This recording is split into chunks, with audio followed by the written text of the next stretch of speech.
Ghost children experience. Boyfriend's story. Several years after moving in with my dad, we finally moved into our forever home, or so we thought. Everything seemed to have been going as planned, though. No more fighting for a parking spot at the apartments. No more hearing your next-door neighbor's footsteps down the stairs. Life seemed to be like it should. Quiet. That is until a couple weeks later, while on the phone with my cousin, I remember hearing what sounded like a horse's footsteps on our sidewalk. We lived out in the country, so it's possible, but how?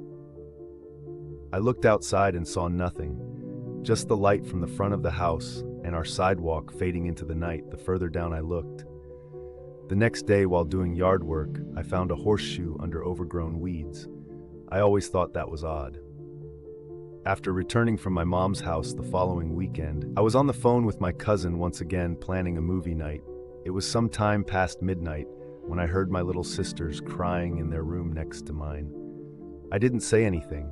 I thought maybe they just wanted to sleep with mom and dad. When I saw my stepmom the next day, I thought I'd mention something and remember saying, "Hey, there were girls crying last night."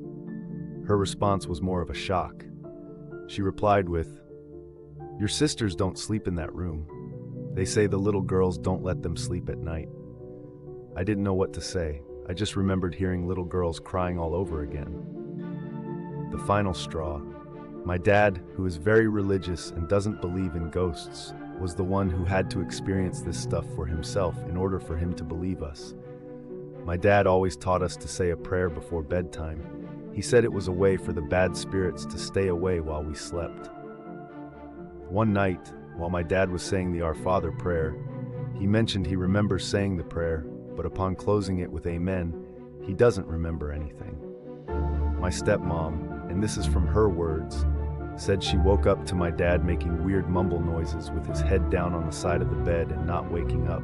She said it was as if something was holding him down. So she shoved him hard, and he finally woke up from whatever that was. We moved very soon after, 3 months later, and never returned to that town again.